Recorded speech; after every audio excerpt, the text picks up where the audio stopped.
कि स्वामी जी महाराज हम लोग के साथ इतना प्रेम करते हैं, लेकिन हम लोग उस पर जो है अमल नहीं करते हैं। ये हमारी कमी है। तो अब आइए थोड़ा जगह पर कहाँ छूट रहा है महामंत्र। महामंत्र और महौषधि, ये मालिक ने कहा कि जितने स्त्री पुरुष हैं ये सबके सब धारण कर लें। भाई ये लक्ष्मण रेखा है।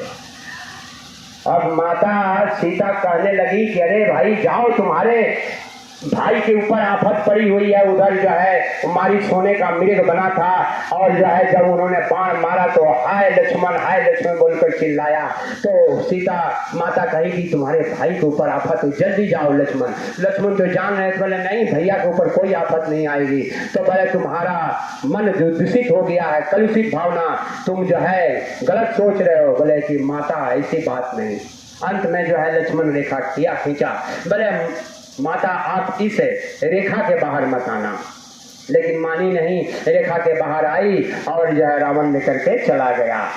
तो आपको पता है नहीं कि ये जो जैकेट है ये लक्ष्मण रेखा है और कवच है, महामंत्र है, और ये उस लोक का जहां से ये जीवात्मा आई है वहां का ये ताज है, ताज। अब मालिक ने आपको न सुमिरन किया, न ध्यान किया, न भजन किया, और वहां का ताज पहना दिया। आपको पता है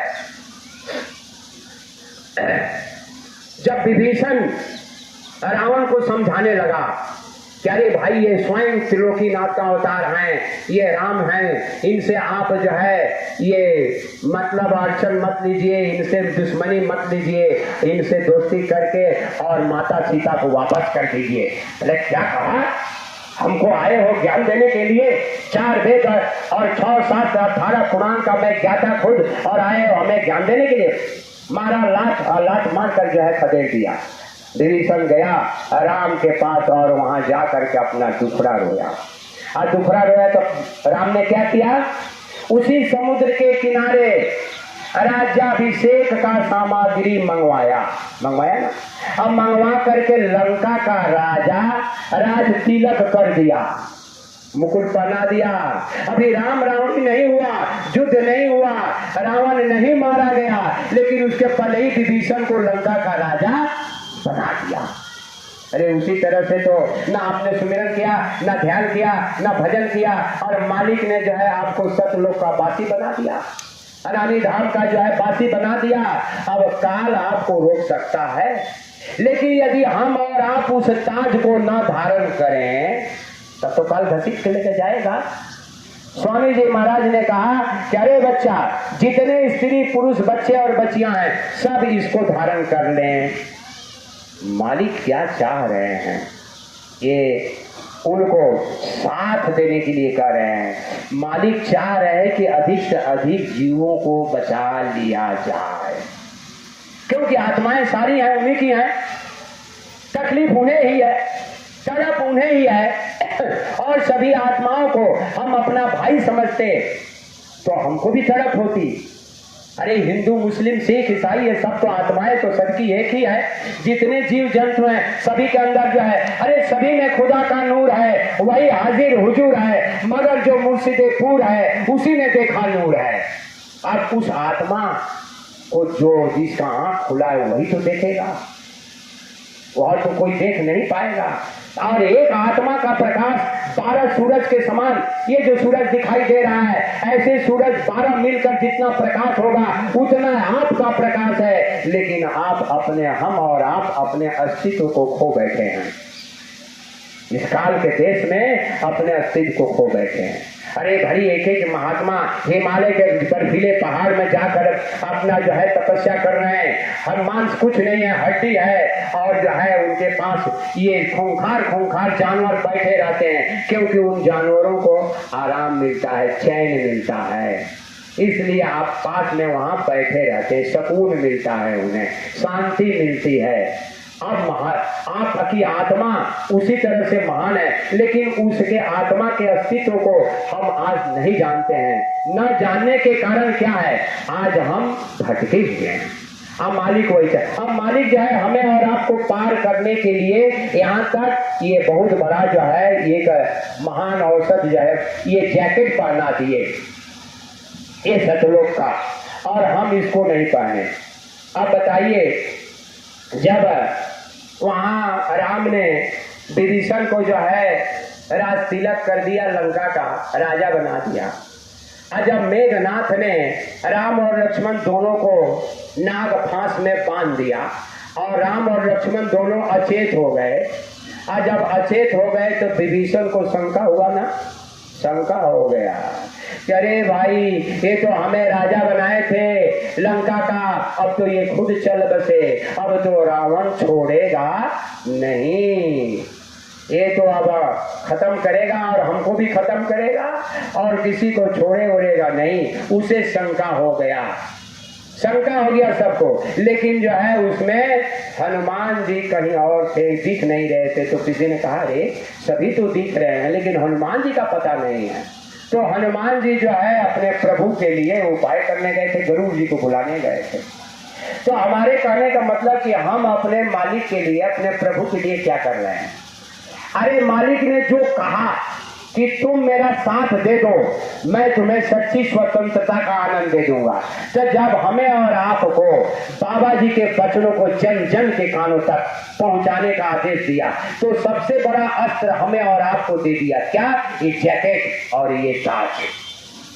आज जितने 45 करोड़ हैं शिष्य हैं बाबा जी के, बच्चे हैं 45 करोड़, अरे उसमें 10 करोड़ ही पहन लें इस जैकेट को और ताज को, तो क्या हुआ? जब आप घर से निकलिए तो बाहर में जब निकलिएगा, दुकान जाइए, दफ्तर जाइए, बाजार जाइए, हाँ अपना जो है काम में जाइए, कल कारखाने में, खेती गृहस्थी में जाइए, जहाँ भी जाइए, चाहे अपना नाते रिश्तेदार के पास जाइए, लेकिन जैकेट पहनिएगा और आपका ये ताज रहेगा, तो जो भी देखेगा हिंदू मुस्लिम सिख ईसाई जय गुरुदेव पढ़ेगा, मन से उस मालिक के नाम का सुमिरन करेगा, तो उसकी आत्मा का कल्याण होगा कि नहीं होगा? अरे भाई होगा कि नहीं माताओं बहनों? होगा, बिल्कुल होगा। तो जब उसका कल्याण होगा तो आपके द्वारा जितनी आत्माएं ये जय गुरुदेव नाम का सुमिरन किया उनका कल्याण हो रहा है, तो आपकी आत्मा का कल्याण नहीं होगा? होगा, बिल्कुल होगा। तो आपके द्वारा मालिक जो है कितने जीवों की जो है रक्षा करना चाह रहे हैं, अभी आपको पता है नहीं, अभी मालूम नहीं है आपको। ये जो जैकेट है और ये टोपी है, बाबा जी ने कहा कि शाकाहारी का प्रचार करते रहना और सुमिरन ध्यान भजन करते, आप जरा पहन कर तो देखिए, आपका हर चीज बनने लगेगा, सुमिरन बनने लगेगा, ध्यान बनने लगेगा, भजन बनने लगेगा, जरा पहन कर तो देखिए। और सत्संग कभी मत छोड़िए, जहां भी सत्संग मिले, और भरसक अपने आप को एक चीज हमेशा ख्याल रखिए, खान पान शुद्ध कीजिए। जो मांसाहारी हैं उनके घर में एक गिलास यदि पानी आप पी रहे हैं तो उसका असर आपके ऊपर होगा। स्वामी जी महाराज खुद कहे, एक सत्संगी के पास खाना खा लिए और खाने के बाद उन्हें बहुत परेशानी हुई, तो अंत में उस सत्संगी को बुलाया, अरे बच्चा इधर आओ, ये रोटी जो खिलाई थी तुमने, ये आटा कहाँ से लाए थे? पोला। तो पता चला कि मालिक ये तो आटा जो है वो चुराया हुआ था एक जगह से। बोले यही तो तुम गलती किए, चुराए हुए आटे की रोटी हमें खिला दिए, अब बताओ उसका असर हमारे ऊपर हो गया। तो महात्मा का ऊपर जो है ये असर हो जाता है, क्योंकि उनका शरीर पाक साफ है, तो हमारे और आपके ऊपर असर नहीं होगा, बिल्कुल होगा। यही कारण है कि ना हमारा सुमिरन बन पाता है, ना ध्यान बन पाता है, ना भजन पाता है। अब आया दुकान में गए बाहर और वहाँ जो है समोसा खाने लगे, सिंघड़ा समोसा जो है वो खरीद कर, अब कहाँ बनाया, कौन बनाया, हाँ क्या लेकर बनाया, उसमें किस कढ़ाई में उसको जाए किया, और उसको आप खा लिए तो आपका सुमिरन बनेगा और ध्यान बनेगा नहीं बनेगा। तो भजन जो है इतना आसान नहीं है। भजन करे कोई सूरमा, जाति वर्ण कुल खोज, सब कुछ खोलना पड़ेगा, खान पान इतना दुरुस्त करना पड़ेगा। मैनावती थी जिसका पुत्र जो है गोपीचंद थे, तो गोपीचंद की 1600 रानियां थी और वो जो है उनकी सेवा शुश्रूषा में लगी हुई थी। तो वहां जो है माता ऊपर से बैठ कर रो रही है, आंख से अश्रु धारा गिर रही है। बदन पर जब गिरा दौड़ कर गए माँ के पास, पूछे माता आपको क्या तकलीफ? बोले बेटा कुछ नहीं। बोले नहीं बताना होगा। बोले क्या बताऊं? तुम्हारे पिता श्री, उनको मैं समझाते समझाते हार गई, अंत में शरीर छोड़ दिए और चले गए, उनका काम नहीं बना, आत्मा का कल्याण नहीं कर पाया। बोले माँ क्या कर चाहती हो? बोले बेटा तुम भी अपना आत्मा का कल्याण कर लेते। कैसे होगा? गुरु करना होगा। बोले गुरु करना होगा तो ये राजपाट और ये सब क्या होगा? 16 सौरानिया राजपाट। बस बेटा ये सब अपने आप चलता रहेगा, तुम्हारे चलाए नहीं चल रहा है।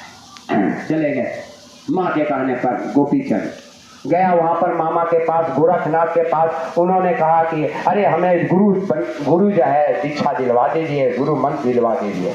बोले अरे बेटा अभी तुम जाओ, अभी राजपाट को। बोले नहीं नहीं, माँ को वचन दिया हूँ। मच्छंदर के पास गए और उनसे जो है वो दीक्षा दिलवाए, गुरु मंत्र लिए और आए तो कहे जाओ माँ से भिक्षा लाओ। अब आए माँ के पास, गए भिक्षा में दे ही माता। अब वहां माँ देखकर खुश हो गई, कहे कि बेटा मैं बहुत खुश हूँ और तुम हमारी कुछ बात सुन लो। बोले कौन सी बात? बोले ध्यान से सुनो। किले के अंदर में रहना। किला के अंदर? बोला हाँ, किला के बाहर मत जाना, तुम्हारी खोपड़ी खराब हो गई है। एक तो राजपाट छोड़वा दी, किला के आप बोल रही है कि किले के अंदर ही रहना, हमको बाहर भेज दी। बोले ध्यान से सुनो, मंत्री को अपने बस में करके रखना। बोले हम रहबे नहीं करेंगे। फिर कह रही हो किले के अंदर, तो मंत्री को बस में कैसे? हम रहेंगे नहीं, सब कैसे होगा? अच्छा ठीक है। और प्रजा पर अच्छी तरह शासन करना। बोले माँ तुम्हारा दिमाग एकदम बिल्कुल पागल हो गया है। और 56 प्रकार का व्यंजन करना, 56 प्रकार का व्यंजन करना और मखमल के गद्दे पर सोना। बोले माँ तुम्हारा मालूम पड़ता कि सचमुच में दिमाग खराब हो गया। ऐसे स्वामी जी महाराज को भी लोग आश्रमवासी पागल कहकर रांची भेजे थे, रांची ले गए थे, लेकिन तो समझ में तो नहीं आया। तब जो है कही कि नहीं बेटा यह सधुकरी भाषा है, तुमको समझ में नहीं आएगी। किला के अंदर का मतलब क्या होता है? महात्माओं का जहाँ सत्संग होगा उसके अंदर रहना। महात्माओं का जहाँ सत्संग होता रहेगा वहाँ न काम, न क्रोध, न लोभ, न मोह, अहंकार कुछ नहीं फटकेंगे, ये दूर ही रहेंगे। ये तुम्हारे लिए किला का काम करेगा। और मंत्री को बस में करके रखना। ये मन रूपी तुम्हारा मंत्री है, इसको बस में करके रखना। ये बस में रहेगा, सत्संग के वचनों को सुनेगा और इसके अनुसार ये चलेगा, तो इंद्रियां रूपी प्रजा पर तुम्हारा अच्छी तरह से शासन होगा। आंख पर, कान पर, नाक पर ये जो इंद्रियां हैं ये किसी को देखेंगी, माँ, बेटी, बहन, ऐसे बोलकर अंदर से उच्चारण होगा। हाँ, ये जब इनके ऊपर शासन सही ढंग से होगा तब तुम्हारा ये प्रजा है, ये तुम्हारा शासन अच्छी तरह से चलेगा। उसके बाद में खूब नींद लगे तब जो है तुम सोना। खूब नींद सताने लगे तो टूटी खाट पर भी सोओगे तो पता चलेगा कि हम मखमल के गद्दे पर सोए हैं। मखमल के गद्दे पर नींद आराम से आ जाएगी। और खूब भूख लगे तो सूखी रोटी भी खाओगे, चना भी खाओगे, तो तुम्हें पता चलेगा कि हम 56 प्रकार का व्यंजन खा रहे हैं। को भूख लगने पर सूखी रोटी भी बड़ी अच्छी लगती है। अब बाबा जी ने हमें और आपको तो सिखा दिया है, अरे भाई सेवा करते थे, चले जाओ बच्चों के लिए रोटी नमक दे दो। और वही रोटी नमक खा करके हम लोग कितना खुशहाल रहते थे और सब काम, न भूख न प्यास कुछ नहीं लगती थी, आराम से हम लोग जो है अपना काम करते थे। तो कहने का मतलब क्या है कि बाबा जी हम लोगों को और आपको सबको बता दिया है। तो ये आपका हमारा ये जो कवच है, ये से आप तो संकल्प कीजिए और आप जब से इसको धारण कर लीजिएगा तब से बाबा जी खुश हो जाएंगे। और जब बाबा जी खुश होंगे कैसे? दुनिया के लोग, स्वामी जी महाराज ने कहा कि देखो जो देश की भक्ति नहीं कर सकता वो आत्मा और परमात्मा की भक्ति नहीं कर सकता है। देश की भक्ति, सभी जीवों से भक्ति, सभी जीवों से प्रेम, जितने जीव हैं सबके पास ये जय गुरुदेव नाम पहुंच जाए। अरे बच्चा, बाबा जी ने कहा कि इस समय ऐसा आएगा कि जन जन के जबान पर जय गुरुदेव नाम आएगा, तब जाकर के सच्ची स्वतंत्रता का आनंद सबको मिलेगा। तो एक समय तो आएगा लोग चिल्लाएंगे जय गुरुदेव जय गुरुदेव। जब आप और ये जैकेट पहन करके आप प्रचार में लोग निकलते थे कि बीमारियां आ रही हैं, और तो लोग बात कहते हुए मिले कि हाँ भाई, आपके गुरु महाराज जी कहते थे कि बीमारियां आ रही हैं और वो कोरोना आ गई। अब तो यहाँ बीमारियां दल बल लेकर के आ रही हैं, पूरे खानदान के साथ आ रही हैं। हाँ, ऐसा आएगा समय कि अब क्या कहा जाए। बाबा जय गुरुदेव कै पुकार हो, सब शाकाहार अपनावा। बाबा जी की प्रार्थना है बनो शाकाहारी, मानव मंदिर साफ करो बनो तब पुजारी। मानव मंदिर इसको साफ कीजिए, सब पुजारी बनिएगा। वही है तब मैंने अब से आपन कैला सुधार हो, शाकाहार अपनावा। बाबा जय गुरुदेव के पुकार हो, शाकाहार अपनावा। मांस मछली अंडा दारू यदि न छोड़बा भाई, नई नई बीमारी आई है, अरे मिली न दवाई। बाबा जी ने कहा कि बच्चा 1 रुपये की दवा 100 रुपये में भी नहीं मिलेगी, नई नई बीमारी आएगी। रास्ता चलते हुए लोग दम तोड़ देंगे। अरे भाई, डॉक्टर जो है अपने चेम्बर को बंद करके भगेंगे, कहेंगे अरे बाप रे बाप, अभी आपको कोरोना आया था तो दूर से ही डॉक्टर बैठा देता था, हाँ क्या हुआ है पास में बुलाता नहीं था, नब्ज वगैरह नहीं देखता था, वो स्थिति थी। अरे जो अस्पताल में एक बार चला गया, पत्नी चली गई, पति उसका चेहरा नहीं देख पाता था। पति चला गया, वो पत्नी जो है उसका चेहरा नहीं देख पाती थी, उधर ही जो है वो जला दिया जाता था, गाड़ दिया जाता था गड्ढा खोद करके। क्या स्थिति थी। और आप यहाँ अपना पराया में हम लोग पड़े हुए हैं। आफत कितनी बड़ी आ रही है, अभी किसी को पता होता है नहीं।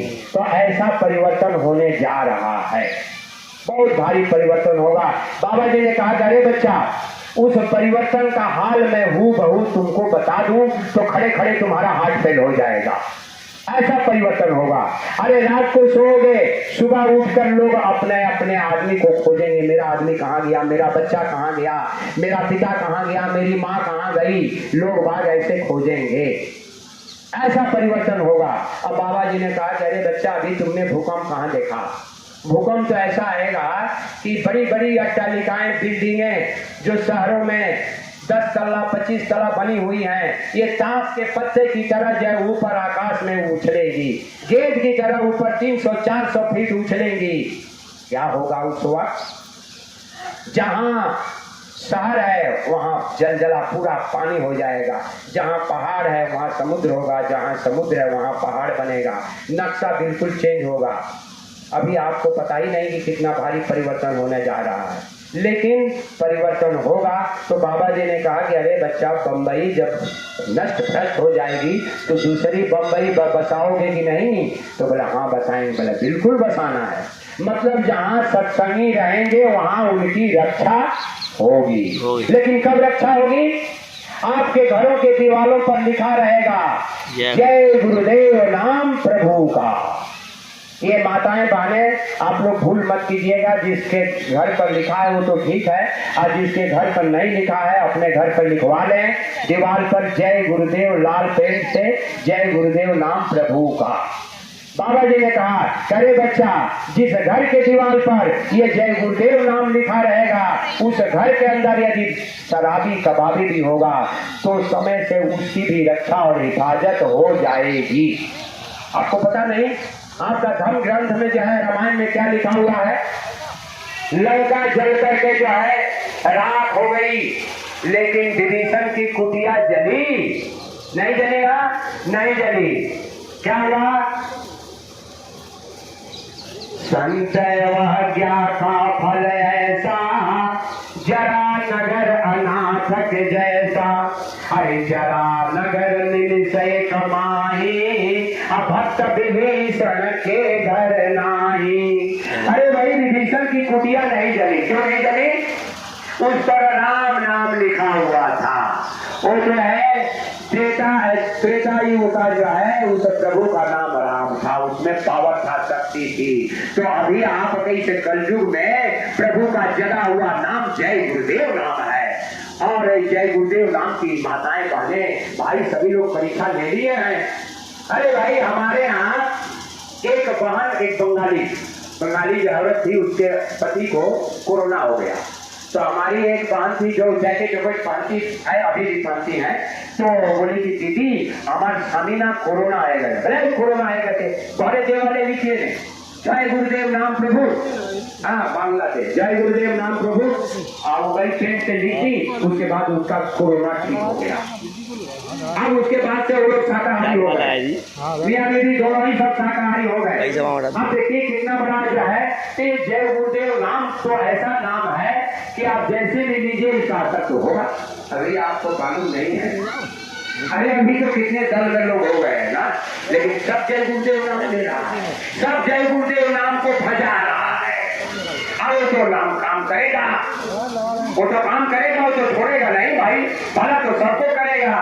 लेकिन एक चीज है क्या कि आप जो है गुरु महाराज को मानने वाले हैं, आप गुरु महाराज को मानकर चल रहे हैं, तो आपका महत्व कुछ और होगा। एक समय तो ऐसा आएगा, बाबा जी ने भी कह दिया है, बाबा जी जो है थोड़ा कुछ नहीं है, सब बता दिया है। बाबा जी ने कहा रे बच्चा, क्या कहा?